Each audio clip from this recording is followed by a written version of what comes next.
त्रेता युग में जब श्री राम जी वन में विराज रहे थे, तब श्री जानकी जी ने, श्री सीता जी ने राम जी से प्रार्थना करते हुए कहा कि हम आपके द्वापर का रूप देखना चाहते हैं कि आप द्वापर में कैसा रूप धारण करके आओगे।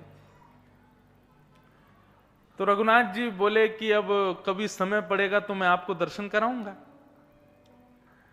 तो राम जी क्या करते थे, एक गुफा में जाते थे, एक गुफा में एक शिला पर अपने बाण के नोक से द्वापर के कृष्ण का चित्र बनाते थे सीता जी को दर्शन कराने के लिए कि मैं द्वापर में कैसा रूप धारण करके आऊंगा। रोज चित्र बनाते, कभी हाथ बनाते, चरण बनाते, मुख बनाते, मुकुट बनाते, कुंडल बनाते और फिर उसको झाड़ फूस से ढक करके फिर चले जाते। किशोरी जी को नहीं बताया, सीता जी को नहीं बताया कि मैं कुछ बना रहा हूं। एक दिन रघुनाथ जी वन में पुष्पादि फल आदि लेने के लिए गए, तो किशोरी जी भ्रमण करती करती उस गुफा में प्रवेश कर गई सीता जी। और सीता जी जैसे ही उस गुफा में गई, सब लोग इधर देखो, इधर देखो, ध्यान से सुनो। जैसे ही उस गुफा में गई तो झाड़ फूस घास रखी थी, उसको हटा करके देखा। जैसे ही हटा करके देखा तो त्रेता युग में किशोरी जी ने दर्शन किया। त्रिभंग लली श्री ठाकुर जी इस प्रकार दोनों भुजाओं को ऊपर किए, दोनों चरणों को तिरछे किए, मुकुट थोड़ा सा टेढ़ा है, मुख भी टेढ़ा है, ऐसी सुंदर नेत्राकृति है, इतनी सुंदर नासिका है, इतनी सुंदर ओष्ठ हैं, सुंदर गोल गोल कपोल गाल हैं। किशोरी जी ने जैसे ही दर्शन किया, सीता जी ने जैसे ही दर्शन किया, न्योछावर हो गई उस रूप पर। सीता जी के मन में आया, ये राम जी रोज इस गुफा में आते हैं, मुझे लगता है इस देवता की पूजा करने आते हैं। और उनको क्या पता थी ये कौन है। सीता जी बाहर गईं और बाहर से कहीं से पुष्प तोड़ करके लाईं और ला करके सुंदर माला बना करके उनको पहना दी, तिलक विलक लगा दिया और उनकी आरती करके कुछ कंदमूल फलों का भोग भी लगा दिया। इतने में ही राम जी का आगमन हुआ। और जैसे ही राम जी आए, राम जी ने आकर के देखा, देख कर बोले, अरे राम राम दीवी, ये आपने क्या किया? बोले, अरे देखिए ना कितना सुंदर देवता है, इसके नेत्र कितने सुंदर हैं, इनकी मुखाकृति कितनी सुंदर है, कैसे त्रिभंग लली ठाकुर जी हैं। राम जी बोले, ये हमारे द्वापर का रूप है, ये द्वापर का स्वरूप है। आपको बड़ी इच्छा थी ना द्वापर के स्वरूप के दर्शन की, ये वही है।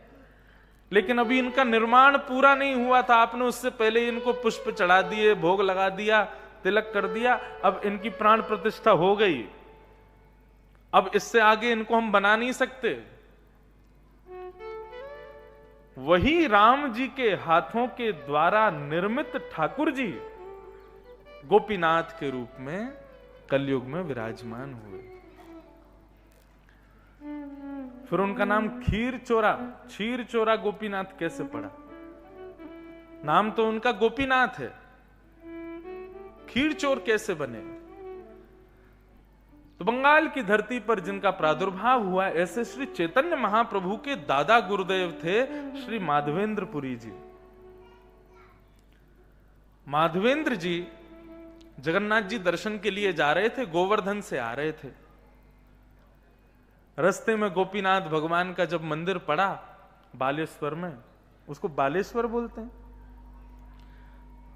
तो बालेश्वर में जैसे ही दर्शन गोपीनाथ जी का मंदिर आया, चैतन्य महाप्रभु के दादा गुरुदेव माधवेंद्र पुरी जी दर्शन के लिए गए। गोपीनाथ जी का दर्शन किया, दर्शन करके आनंदित हो गए। माधवेंद्र पुरी जी नृत्य करने लगे, कीर्तन करने लगे, हरे कृष्ण कृष्ण कृष्ण हरे हरे, हरे राम राम राम हरे हरे, और खूब कूद कूद करके कीर्तन करें, कभी इधर कूदें उधर कूदें, आनंद में नाचें ठाकुर जी के आगे। आज भी गोपीनाथ भगवान को 12 कुल्हड़ों में खीर का भोग लगाया जाता है शयन के समय पर। मनोरथी लोग जाकर के मनोरथ करते हैं, दान दक्षिणा देते हैं और ठाकुर जी की खीर का भोग लगवाते हैं। शयन का दर्शन सबसे सुंदर होता है गोपीनाथ भगवान का। तो 12 कुल्हड़ों में, 12 मिट्टी के बर्तनों में खीर का भोग रखा जाता है ठाकुर जी के आगे। और भोग के पश्चात, शयन के पश्चात वो खीर का भोग सारे दर्शनार्थियों में वितरित कर दिया जाता है, बांट दिया जाता है। बहुत ध्यान से सुनो। तो माधवेंद्रपुरी जी मंदिर के पीछे खड़े थे, गोपीनाथ जी का दर्शन कर रहे थे। 12 कुल्लड़ों में खीर का भोग लगा और खीर का भोग लगने के बाद में जितने भी दर्शनार्थी थे सबको बांटने लगे। अब माधवेंद्रपुरी जी तो पीछे खड़े थे, नेत्र बंद करके, कभी नेत्र खोल करके, कभी भावावेश में, कभी नृत्य करते हुए, भुजा उठाते हुए कीर्तन कर रहे थे। लेकिन वहां जितनी भीड़ थी सब आगे बढ़ गई, सबने प्रसाद मांगा और पुजारी जी ने सबको प्रसाद दे दिया, लेकिन माधवेंद्र जी को प्रसाद नहीं मिला। और उनका स्वभाव था, वो किसी के यहां मधुकरी नहीं पाते थे, किसी से भिक्षा नहीं लेते थे। ठाकुर जी कृपा कर दें, अपना प्रसाद भेज दें, कहीं ना कहीं से कोई वैष्णव आके दे जाए तो पा लेते थे। अब गोवर्धन से चल के जगन्नाथपुरी जा रहे, इतना लंबा रास्ता, 2-3 दिन से कुछ पाया नहीं था। मंदिर में आकर के प्रणाम किया, मन में भाव था कि गोपीनाथ जी कुछ प्रसाद देंगे, लेकिन खीर का भोग सब में बट गया, माधवेंद्र जी को नहीं मिला। माधवेंद्र जी ने प्रणाम किया, बोले कोई बात नहीं गोपीनाथ जी, शायद हमारे भाग्य में नहीं होगी आपकी खीर, लेकिन कोई नहीं, हमारे लिए तो अन्न का काम आपका नाम करता है। और श्री गोपीनाथ जी गए, माधवेंद्र जी गए और वृक्ष के नीचे बैठ करके ठाकुर जी का नाम गाने लगे। मैंने एक दिन कथा में बताया था, आज भी वृंदावन में ऐसे वैष्णव संत रहते हैं, वो ठाकुर जी के नाम को ही अपना अन्न, जल, श्वास सबकी उपमा दे चुके हैं। उनको अन्न 2-2 दिन तक नहीं खिलाया जाए तो भी जीवित रहेंगे, केवल नाम सुनाते रहो। माधवेंद्र जी कीर्तन करने लगे, कीर्तन करते करते करते अर्धरात्रि हो गई। यहां गोपीनाथ जी का शयन हो गया था। जैसे ही शयन हुए, अर्धरात्रि में ही गोपीनाथ जी सो नहीं पावे, कभी इधर करवट ले में, कभी उधर करवट ले में, कभी उठ के बैठ जाएं, कभी पानी पी लें, फिर सो जाएं, फिर उठ जाएं, लेकिन गोपीनाथ जी को, ठाकुर जी को नींद ही नहीं आवे। हमारी ब्रज के रसिक जन कहते हैं कि ठाकुर जी का जब कोई भोग लगाओ ना, तो भोग को जितने वैष्णव वहां आए सब में बांट दो, ठाकुर जी की मुख्य थाली का भोग। क्यों? क्योंकि यदि वहां बैठे एक भी वैष्णव को यदि प्रसाद नहीं मिलता और वो व्यक्ति बिना प्रसाद के चला जाता है, तो यह ठाकुर जी की अतृप्ति का कारण है। ठाकुर जी भूखे हैं, 56 भोग रखे ठाकुर जी के आगे। अब ठाकुर जी उसमें से उठा के खा तो जाते नहीं कुछ भी, ठाकुर जी के सामने रखा रहता है। ठाकुर जी का पेट भरा ये कैसे पता चले? एक भी दाना बचे नहीं, सब बट जाए तो समझना ठाकुर जी तृप्त हो गए। यदि आपका भोग बच गया, आपकी सामग्रियां बच गईं और वो बची हुई सामग्री आप किसी को दे नहीं पाए, कहीं रखी रह गई, तो ये इस बात का द्योतक है कि आपके ठाकुर जी भूखे रह गए। भोग के बाद में सामग्री बचे ना, सब में बट जाए तो समझो हाँ ठाकुर जी तृप्त हो गए, बल्कि कम पड़ जाए और मंगानी पड़े तब समझना ठाकुर जी का पेट भर गया है, आनंदित हो गए ठाकुर जी। माधवेंद्र जी को प्रसाद नहीं मिला, ठाकुर जी की अतृप्ति हो गई।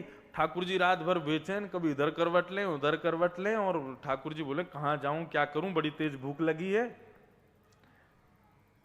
इतने में ही ठाकुर जी ने पुजारी जी को स्वप्न दिया और स्वप्न में जाके बोले मुझे बहुत जोर से भूख लगी है, जल्दी मेरा मंदिर खोल। पुजारी बोलो आपको इतनो सारो खीर को भोग लगायो, अब भी भूखे रह गए आप? बोले कितने कितने कुल्लड़ भोग लगे मोकू? बोले 12 कुल्लड़न में भोग लगे। बोले नहीं, आज केवल 11 कुल्लड़ भोग लगाए। पुजारी बोले नहीं नहीं, हम तो रोज गिन के 12 कुल्लड़ रखते हैं, 11 कुल्लड़ कैसे हो गए? बोले मेरा भोग ऐसे थोड़ी लगे, मेरे सामने रखवे से, मेरे भक्तन में जब बांट दियो जावे, सब बाकू प्रेम से पाले, तब मेरा पेट भरे। तुमने आज 11 कुल्लड़ भोग बांटा है, 12 कुल्लड़ नहीं। पुजारी जी बोले नहीं नहीं, हमने 12 कुल्लड़ बांटा है। बोले नहीं, तुमने 11 कुल्लड़ बांटा है, क्योंकि मेरा माधवेंद्रपुरी भक्त पीछे खड़ा था, मुझे पता था इतनी भीड़ है कि उस तक भोग नहीं पहुंच पाएगा, इसलिए 12वां कुल्लड़ मैंने अपनी जेब में छुपा लिया था, मैंने अपनी पीतांबरी में बांध लिया था। इसलिए अभी आओ मंदिर खोलो, हमारी पीतांबरी में से 12वां कुल्हड़ जो रखा बचा हुआ भोग का, उसको लेके जाओ और माधवेंद्र जी को अभी जाके खिलाओ, तब मेरी भूख मिटेगी। पुजारी जी नेत्र खुले, स्नान किया, रात के 2 बजे भागे दौड़े सीधे मंदिर में, ताले आदि खोल करके देखा गोपीनाथ जी शयन कर रहे हैं ठाकुर जी के बगल में। इनको ये जो जेब होती है इसको बोलते हैं गोजा। जैसे ही ठाकुर जी के गोजा में हाथ डाला तो उसमें 1 कुल्हड़ खीर रखी हुई थी, ठाकुर जी ने छुपा के रख ली थी। पुजारी जी के नेत्र सजल हो गए, बोले जय हो नाथ, जय हो कृपानाथ, आपकी कृपा कैसी, आपकी लीला कैसी। लेकर के गए, पूरे स्थान में ढूंढा कहीं माधवेंद्र जी मिल जाएं, तभी देखा एक वटवृक्ष के नीचे उर्ध्वबाहु होकर के आर्तनाद के साथ में महामंत्र का गान कर रहे थे। तभी पुजारी जी गए, जाकर के प्रणाम किया और प्रणाम करते हुए कहा, ठाकुर जी गोपीनाथ जी का भोग पा लीजिए भगवान। बोले गोपीनाथ जी का भोग तो सारा वितरित हो गया था, सारे भक्तों में बट गया था, फिर ये कहां से? तब उन्होंने पूरा वृत्तांत बताया। बोले कि महाराज 11 कुल्हड़ भोग बटा था, जल्दीबाजी में मुझे भी याद नहीं रहा कि 12वां कुल्हड़ कहां है। 12वां कुल्हड़ आपके लिए ठाकुर जी ने छुपा लिया था और अभी मुझे भेजा है कि जाकर के आप माधवेंद्र जी को पवाओ। माधवेंद्र जी भी खूब रुदन करने लगे, भाव में आ गए, नेत्रों से अश्रुधार बहने लगी। पुजारी जी से निवेदन करते हुए कहा, बोले हमारी केवल एक बात मान लीजिए। बोले क्या? बोले सदा सर्वदा के लिए श्री गोपीनाथ जी का नाम अब बदल दो। बोले क्या रखें? बोले नाम तो गोपीनाथ ही रहने दो, लेकिन इनका नाम धर दो खीर चोरा गोपीनाथ। और तब से एक भक्त की तृष्णा को मिटाने के लिए, एक भक्त के स्वाद को पूर्ण करने के लिए, एक भक्त के भाव की पूर्ति के लिए ठाकुर जी ने इस कलिकाल में खीर को चोरी किया, इसलिए उनका नाम पड़ गया खीर चोरा गोपीनाथ। बोलो खीर चोरा गोपीनाथ की। अब हो गया मिदनापुर में बैठे बैठे प्रणाम हो गया ठाकुर जी को। ठाकुर जी का